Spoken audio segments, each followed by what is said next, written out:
Good morning mga karoks. Kamusta po uli kayo? Sana po ay lagi po tayo laging nasa mabuting kalagayan. Today nga pala ay sa January 21, araw po ng Biyernes. Ayan, bali ipagpapatuloy po natin yung trabaho natin dito sa interior works ng isang Angeli Townhouse. Day 13. Bali kahapon napag-usapan namin ni Ogie na sabi ko half day na lang po muna siya rito. Si Master Jojo naman at saka si JR, meron kaming pupuntahan dito sa ginawa namin dati sa may Mia Townhouse din. Meron lang kaming konting idadagdag doon, konting repair.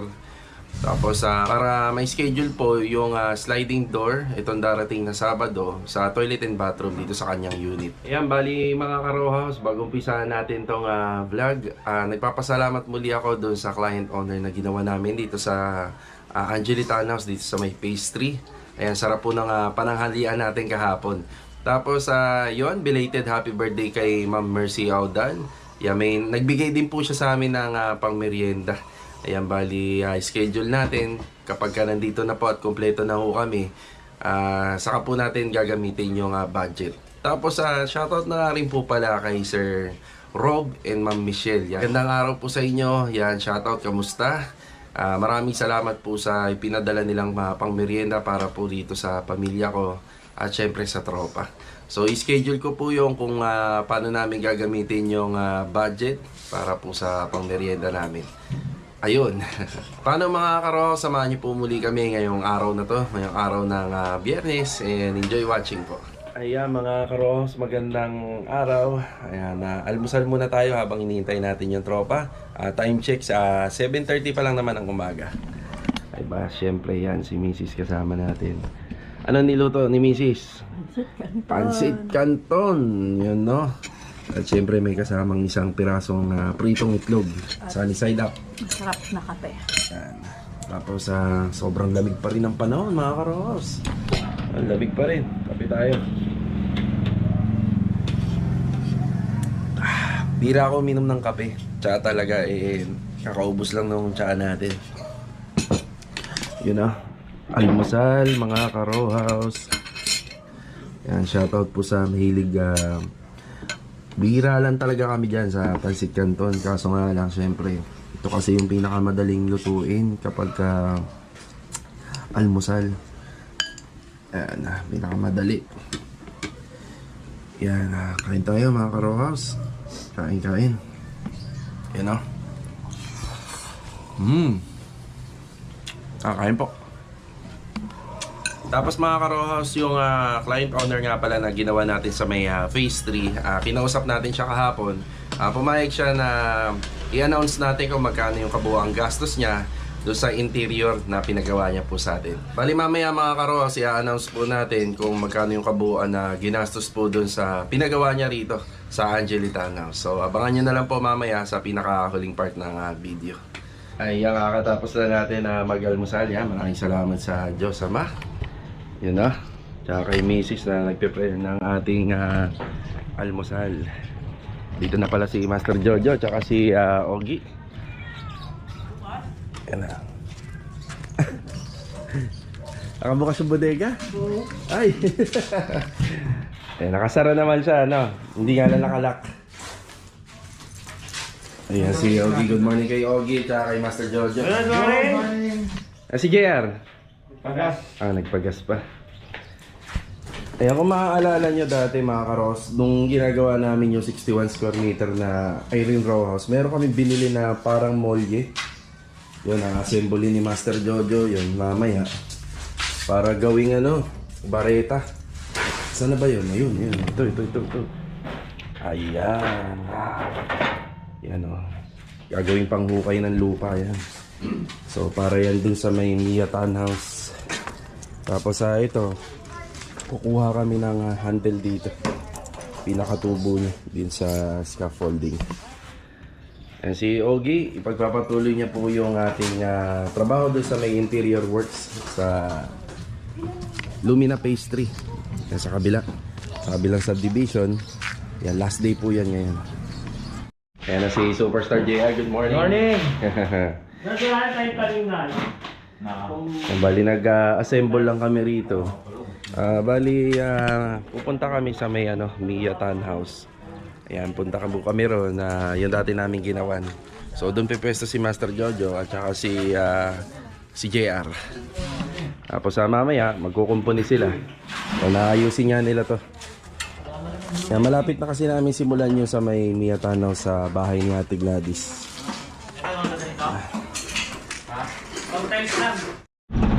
Yan, bali okay na po tayo rito. Si Ogie po, dediretso siya sa pastry.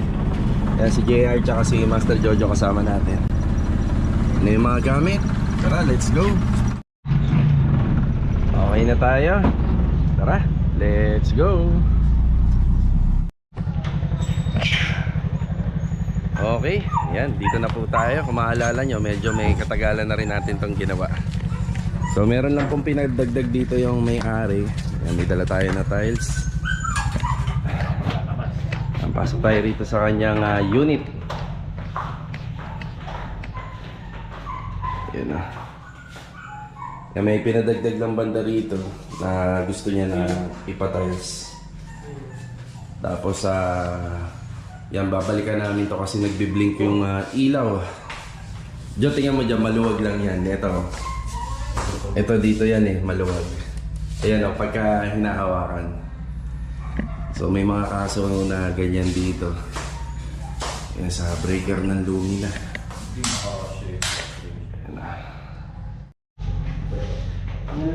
Ayan, bali, iwan ko lang po muna sila rito. Kaya ayusin mo na yung sa may part ng ilaw. Yan, ito medyo maluwag to. Yan, medyo madilim pa mga karohouse kasi nagkaroon ng problema rito sa breaker. Yan, maluwag lang yan. Yan, babaklasin na ni Master Jojo. Tapos dati, naalala nyo, meron tayong biniling breaker dito para po dun sa heater. Yan, may heater po kasi itong toilet and bathroom yan.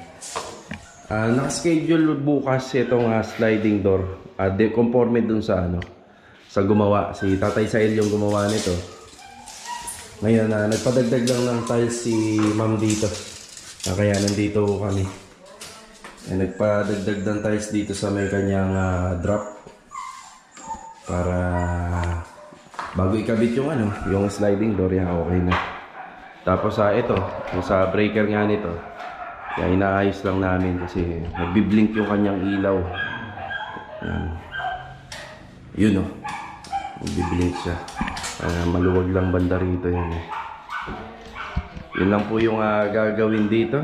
Ayan. Yan, bali aalis lang po muna tayo. Ayun gumagana na ng bahagya yung ilaw. Maluwag lang talaga doon. Ayan, gumana na. Yan, merong part kasi dito na naglulus siya. So gumana na yung ilaw. Yan na. May gamit na, may gas range na. So yun, aalis tayo. Bibili po tayo ng 2 peraso na tiles dito. Yeah, consider na back job namin kasi may napansin kami rito. Ito.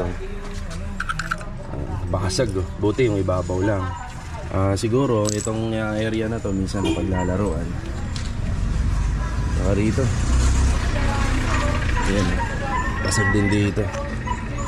Siguro minsan naglalaro yung mga bata rito. Kita may mga bato rito. Wala naman yan dati. At saka yung niyan na sigurado ako dyan, yung pagkakalagay niyan hindi masyadong nag-compact yung adhesive. Kaya ganyan na parang nabasagan siya. Kulong po naman yung anak mo eh. Kasi yung tiles kasi hindi naman mababasag to kapag wala siyang kung puro yung laman niya. Yan, medyo pinulang to sa laman. Yan, consider sa back job namin to. Yan, bibiling ko yung 2 piraso nito. Ito tsaka yung sa dulo. Bibili tayo ng tiles ngayon habang gumagawa si Master Jojo rito tsaka si JR. Yan, pagbalik natin dito, halos tapos na sila. Yung sabi ko dati dito sa kasama ko dati na wag namin ikakabit yung tools. Minsan kung nangyayari sa inyo to na parang natatanggal to. Ano yan, ang ginamit kasi dyan tools. Dapat yan kahoy talaga. Kaya kung mapapansin nyo, kahoy yung mga ginagamit namin. Yan, aayusin din namin to. Yan, sigurado ako rito nalambitinan to kaya nagkaganito. Kaya bumibitaw kasi yung tools talaga. Kaya maganda kahoy para matibay yung pagkaka-install. Okay, yan, lakad muna tayo. Bago tayo umalis, puntahan natin si Ogie para may paalala sa kanya yung mga instruction natin na gagawin pa dun sa unit. Tara. Okay, dito na tayo sa Angelitano Phase 3. Yan mga karoos, ito po yung pinaka last day natin dito. So bali half day na lang po magtatrabaho yung kasama natin dito na si Ogie. Okay. Okay, dito na po ulit tayo. Ayan mga karoos, yung mga ginastos dito simula sa taas hanggang rito sa may baba. I-announce natin sa vlog natin mamaya. Total naman na pinayagan tayo, pinahintulutan tayo na may-ari na pwede natin i-announce dito. Yan, para magkaroon po ng idea yung iba. Si Ogie rito. Ay, nasa taas pala si Ogie. Nasa taas pala. Yan, medyo masikip kasi may hagdan. Ayan, naglilinis po si Ogie ng ng ilaw. Medyo sensitibo po yung mga ilaw dito. Gawa ng manipis po yung kanyang salamin. Yan, ganun pa rin. Lacquer flow, basahan na puti. Pinandilinis natin. Mga karos, yung yung paggamit ng lacquer flow, kailangan puting basahan. Wala siyang masyadong kulay kasi kayang-kaya niya pong tunawin yung kulay nung sa damit na maaaring magmansya po doon sa pinupunasan natin. Kaya kailangan puti talaga. Meron sa yun dito. Tapos yun sa switch. Okay. Sunod yun yan. Tapos ito naalala mo yun dito sa hamba. Yan. Tapos yung mga outlet meron pang tape cover. Ayun. Ayan, nakapagbigay tayo ng instruction kay Ogie. And tapos dito, yung sa taas dito. Ayan, may mga lumagpas na pintura. Yan, baka pinturahan natin kay Ogie. Tapos ayan, yung dito. Yan, banggit natin sa kanya. Tapos ito, linis na lang yung toilet and bathroom. Ayan, tapos mamaya ito, isisilikon natin. Silicone na lang to. Tapos yun sa may pintuan dito. Yan, pinapapalitan to ng may-ari. Meron na siyang spare niyan. Lang, tsaka rito. Yan, meron pala siyang faucet na nakalaan para rito. Yan, papalitan natin yan. Yan simula na si Ogie dito. Yan, nalis na po tayo. Tara. Yan mga karos, pagas muna tayo. Alright.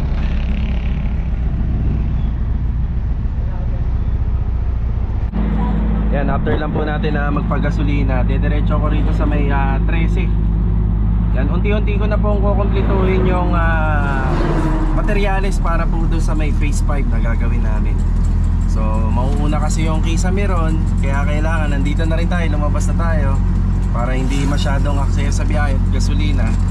Bibili na rin natin yung aluminum flat bar na ipang-iipit natin sa foam insulation. Gusto kasi nung client owner natin doon, bago tayo makapag-Kisame, makapaglatag tayo ng foam insulation. Yan, bali okay na po tayo rito sa bilihan ng aluminum. Yan, binili natin aluminum flat bar at saka silicone sealant. Ito po yung gagamitin sa pag-ayos ng bubong. Sinama namin sa contract yung pag-ayos ng bubong niya. Remedy, ayun. Tapos sa 3 piraso po to, 1, 2, 3. Ayan. Unang materyales para sa project natin sa phase 5, 1,245. Ayan po. Okay. Bali ito aluminum flat bar ang gagamitan. Ang paggagamitan po nito pang-ipit po dun sa foam insulation. Pwede naman po yung lambre. Kaso nga lang kinakalawang yun. Tsaka maganda to kasi medyo malapad. Yan, bili na tayo ng tiles. Tara.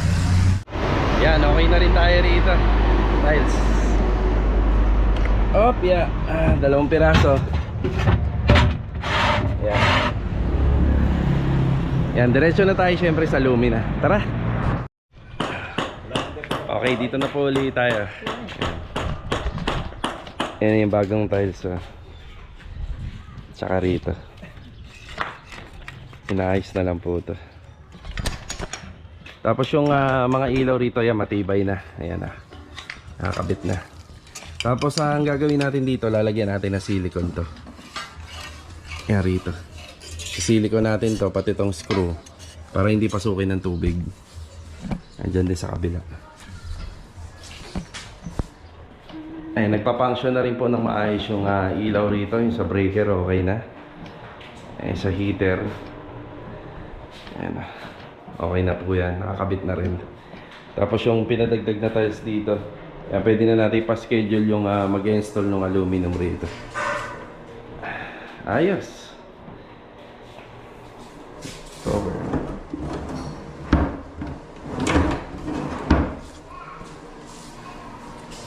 Yan. Yun, halos okay na po kami rito. Ayan, naibalik na po sa dati yung tiles. Ayan, ayos na. Tsaka rito. Ayan, okay na rin. Ayan. Okay na rin yung dalawang ilaw rito sa poste. Okay na rin po yung yung ilaw yung sa breaker. Ito ay para sa heater. Yun o, may ilaw na. Yan.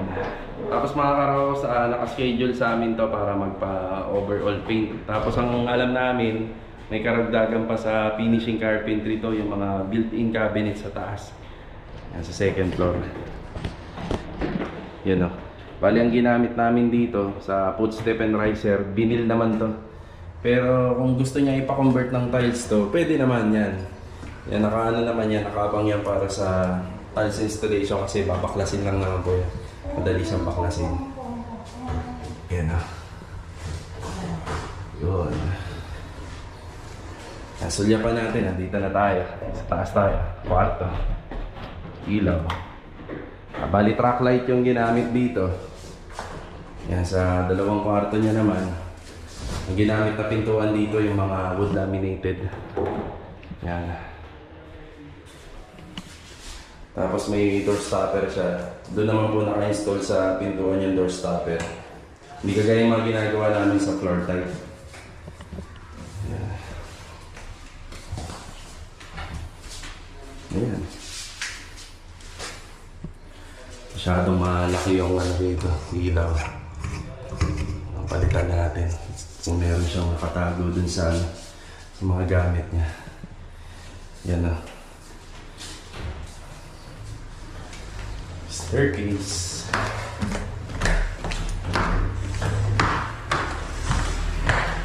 Yan, siguro sa namin ito, sa contract namin, bali 12 araw itong gagawin kung sa hindi na madadagdagan yung niya, yung mga cabinet. Yan, nasa 12 araw to sa grupo namin. Overall paint. Kasama rito sa labas.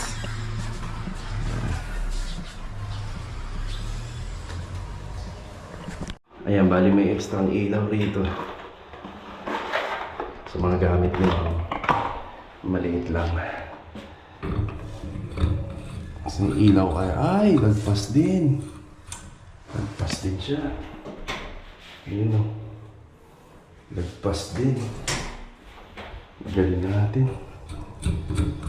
Maliit na ilaw lang pala pwede rito. Naman.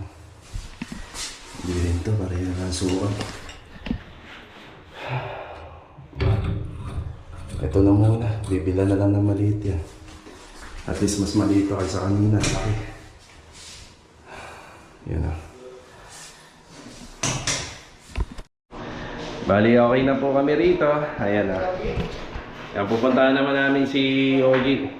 Yun. So, bali mga karos, kung ba't nga pala kami nandito. Yan, meron lang po mga certain na naiwan na trabaho rito. Yun. Kagaya nga po nung sa ito, wala pa pong linya ng drain yan. Yan, nilinyahan na po namin. May linya na siya.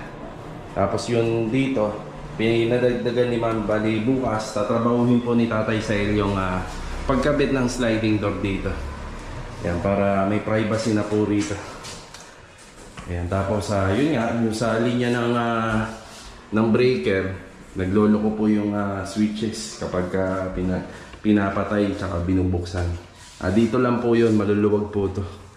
So yan, okay na. So nagkaroon ng problema rito sa main, sobrang luwag. Patay na po natin. Tapos dun nga po sa may ilaw, baklas niya, pero ito matibay na. And tapos nakasilikon na po yan. Tapos yung sa tiles lang. Yan, okay na rin. Alright. Yan, diretso tayo na dun sa phase 3. Pupuntahan namin si Ogie. Tara, let's go. Okay, dito na po ulit tayo. Yan, bali pagtutulong-tulungan na po namin to. Ayan na. Kinakabit na natin yung black and lot na plate dito sa may taas. Yan, linis na tayo rito. Halos okay na yung retouching ni Ogie. Yun, napinturahan niya na to sa taas.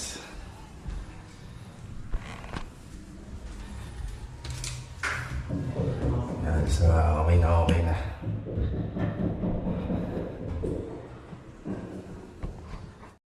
Ang konting ano na lang to, retouching na lang ng paint. Yan, pinamasilyahan natin. Yan. Bali dito, naka-okay na po to. Yung plate ng black and lot. Tapos kakaiba yung faucet na to, disusi oh. Yun yung pinalagay niya dyan. And tapos dito si JR. Yan, nagta-tile grout po ulit siya rito. Tapos si Master Jojo nag-a-apply ng muriatic dito sa flooring. Yan. Yan, tapos si Ogie pinagpapatuloy yung retouching po rito. Yan.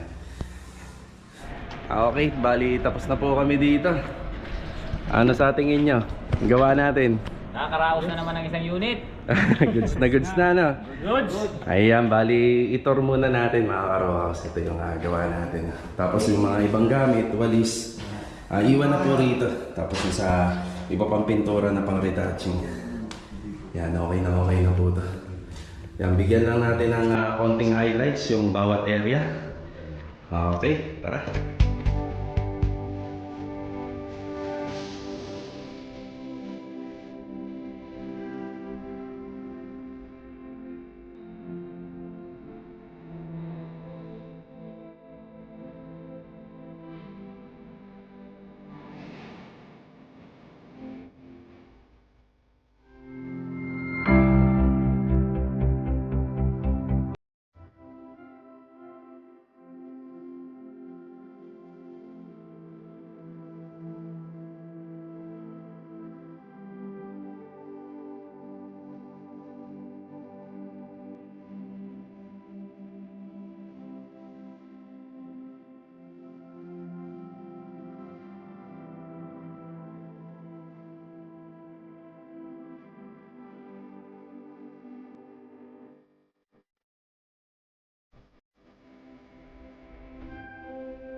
Okay, bali okay na po tayo rito. Bali nagpapasalamat uli kami doon sa client owner namin na nagbigay ng opportunity. Yeah, uwian na naman po mga karos. Bali half day lang po tayo. So syempre nagpapasalamat tayo kay Pangski na wala ngayon, kay Master Jojo, tapos kay Ogie. Yeah, maraming salamat, tsaka kay Superstar JR. Thank you. Yeah, uwian na naman po. Yeah, kakatapos lang natin ng isang contract na naman. Yan, kita-kita tayo sa susunod na video. Yan o, uwian na. Ayan, bali mga karos, nakauwi na po yung tropa. Bali, ito yung inaabangan natin kung magkano po yung overall na ginastos ng may-ari dito. Simula rito sa may first floor, sa second floor, yung pagpapa-overall tiles, accessories, at saka yung pagpapa-overall paint. So take note mga ka-Rockhouse, yung inabutan natin dito, tinanong din natin sa may-ari kung magkano yung kabuuan na nagastos niya sa inabutan nating ceiling and room partition dito sa may second floor. So ginawa po kasi namin to, 2 years na po yung nakakalipas. Bali kami rin yung gumawa ng ceiling and room partition sa second floor. So bali mga ka-Rockhouse, according po sa gastos po ng may-ari, yung total expenses nito, ang pinaka-range is 200,000 po. So 200,000 po yung kabuang ginastos po dito sa materyales, kasama na po yung sa taas, at saka sa mga kawang gawa na binayad po sa grupo natin. So ayun lang po mga karos, maraming salamat po sa pagsubaybay dito sa aming channel. Sa mga hindi pa po nakakapag-subscribe, iniimbitahan po namin kayo na mag-subscribe po mga karos. Maraming salamat. I-highlights ko na lang po rito yung simula nung ginawa to, ng day 1 hanggang ngayon na day 13. Ayan, so pwede nyo pong balikan sa mga bago po sa channel natin. Balikan nyo po yung video sa full details po nitong pag-renovate ng house improvement ng bahay. Paano mga karos, kita-kita tayo sa susunod na video. God bless.